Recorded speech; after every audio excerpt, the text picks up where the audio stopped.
दिल्ली के सीएम अरविंद केजरीवाल की शराब घोटाले में घोटालेबाजी करने पर चल रही जांच में गिरफ्तारी के बाद से ही सड़कों पर विरोध प्रदर्शन शुरू हो गए हैं। ऐसे में ऑल इंडिया मुस्लिम जमात के राष्ट्रीय अध्यक्ष बरेलवी मौलाना मुफ्ती शहाबुद्दीन रजवी ने इस्लाम में शराब को हराम बताते हुए केजरीवाल का समर्थन करने को मुसलमानों के लिए नाजायज ठहराया है।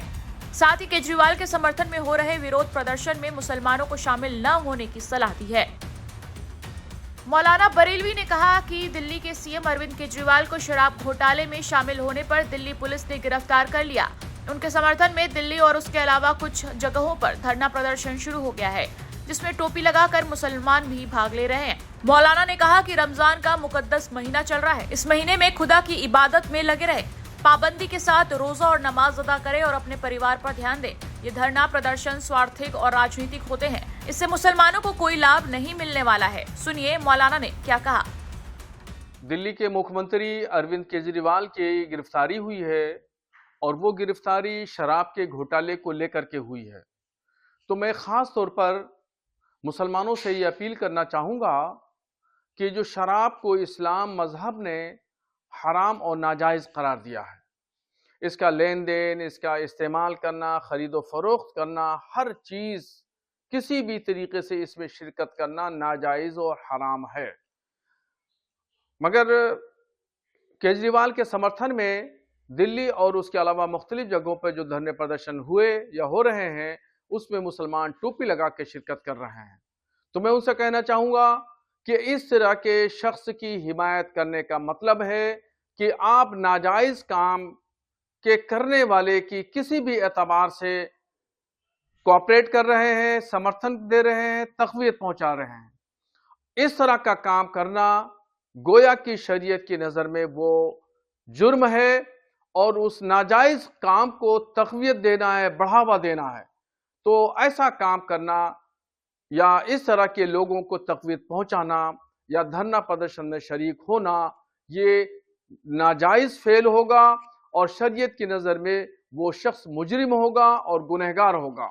इसलिए मुसलमान अरविंद केजरीवाल की हिमायत में लगाए गए धरना प्रदर्शन से दूरी बना के रखें और इसमें किसी तरीके से शिरकत न करें। और दूसरी वजह यह है कि ये रमज़ान का महीना चल रहा है, ये मुक़द्दस महीना है। ये महीना 11 महीने के बाद में आता है और ये अल्लाह तबारक व तआला का ख़ास महीना है और उसकी इबादत करने का महीना है। इसलिए मुसलमानों को चाहिए कि रोज़ा नमाज की पाबंदी करें, अपने परिवार पर ध्यान लगाएं और धरना प्रदर्शन जो स्वार्थी और ज़ाती बुनियादों पर होता है, इससे मुसलमानों को कुछ हासिल होने वाला नहीं। तो इसलिए ऐसे चीज़ों से दूरी बना के रखें और इसमें कतन शिरकत ना करें। बता दें, ईडी ने अरविंद केजरीवाल को जिस prevention of money laundering act 2002 के तहत गिरफ्तार किया है, उसमें जमानत मिलनी बहुत मुश्किल होती है। ये कानून साल 2002 में पारित हुआ था और इसे 1 जुलाई 2005 को लागू किया गया था। इस कानून का मुख्य उद्देश्य मनी लॉन्ड्रिंग को रोकना है। वहीं पीएमएलए के तहत अरेस्ट होने वाले व्यक्ति को अदालत में ये साबित करना होता है कि उस पर लगे आरोप बेबुनियाद हैं। जेल में रहते हुए आरोपी के लिए खुद को निर्दोष साबित कर पाना आसान नहीं होता। उदाहरण के लिए दिल्ली की आम आदमी पार्टी सरकार के ही 2 पूर्व मंत्री मनीष सिसोदिया और सत्येंद्र जैन पीएमएलए एक्ट के तहत जेल में हैं। आप नेता संजय सिंह भी पीएमएलए के तहत ही गिरफ्तार हुए और वो फिलहाल जेल में हैं। ऐसे में आने वाले समय में अरविंद केजरीवाल की मुश्किलें कम नहीं होने वाली। पीएमएलए एक्ट के तहत अगर केजरीवाल को जमानत नहीं मिलती तो दिल्ली में केजरीवाल की सरकार मुश्किल में पड़ सकती है। ऐसे में अब सबकी निगाहें इस मामले में कोर्ट की सुनवाई और उसके फैसले पर टिकी है।